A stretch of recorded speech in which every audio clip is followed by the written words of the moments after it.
Hi everyone, it's Sam Kabul with you.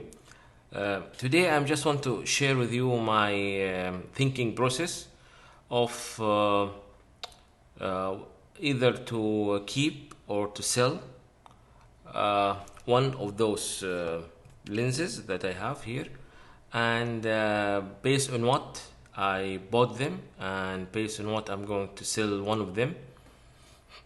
So let's start.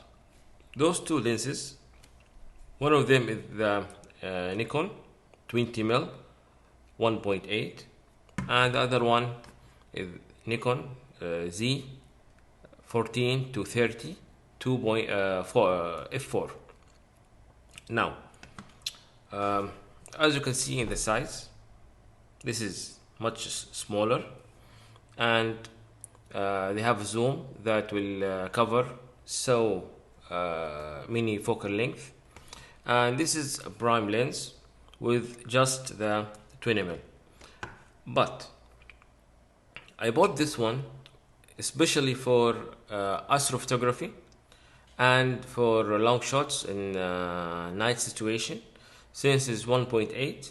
And also what is very unique about this lens, um, its sharpness come from the side to the other side of the frame, so it's completely sharp, outstanding sharpness on whole the frame.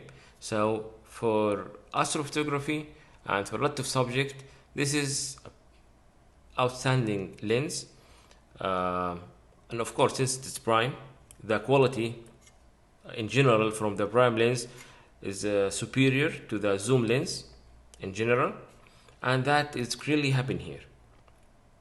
Then I bought the 14 to 30, since I always care to have ultra wide lens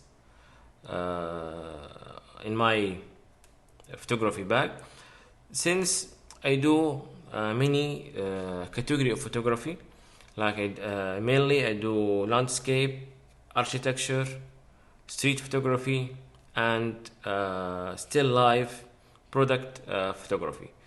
Those are the criteria that I normally do. There's others, but depend on I do them for a project, like portrait or other subject or event covering or something like that. I do it only for project side, not for my personally or what I like to do. So I bought this since I need to do some landscaping, but uh, every 6 months to 1 year, I always try to see what the kind of tools that I'm being using, and what I think that there was no real need to it. And this is, you can call it like maybe I become more of a mature photographer, although I've been doing this since more than since the late 90s. But sometime, and I think that happened to all photographer, and that we really try to justify the reason to buy new tools, the new lens, new cameras, new flashes, even if we can not use, even if we have no real need for it, but we like new toys, if you like to say. And this is not a professional way, but even a professional photographer sometimes they want to try new things. So after maybe 6 months to 1 year, I found myself not using this lens much, although it is very good for multi-purpose use, like in street photography. It's from 14 to 30, and around 30, this is what a lot of photographers tell you, this is a street life photography focal length, that is coming from 35 to 28. I personally do it in 26 and 28 in my street photography. That's the focal length that I like. We can talk more about that later in another video. So if you attach it to your camera, it will work very good with you in all subject that you need. And since it is f4, it is not a fast lens or not suitable for night photography. But of course you can use it in event, even if it is inside a dark theater or something like that. You can write the ISO or use flash, since the new ISO management in the new cameras is very fine. You have no issue there. You can go up to 3200, something like that, and with no issue at all. But I decided now I'm going to sell this one. I'm going to keep my 20, since I like always to have a prime lens. I use prime lens, and even in my architecture photography I always use prime lens, like the 24 PC lens or 85 PC lens for product photography. So I like to use mainly the prime lenses. And also if I need ultra wide, because sometimes people say, okay, I need the ultra wide for architecture photography, since I can cover so much of the, because sometimes in tight spaces you want to cover everything, so you need a wide focal length for that. But there'll be some problem for distortion, so distortion with the vertical line. So maybe sometime I do like a panorama. I touch more than one photo to keep all that straight line, straight vertical line, and to get the perfect picture of the architect building or anything they have been doing it. But this is also another subject for another time.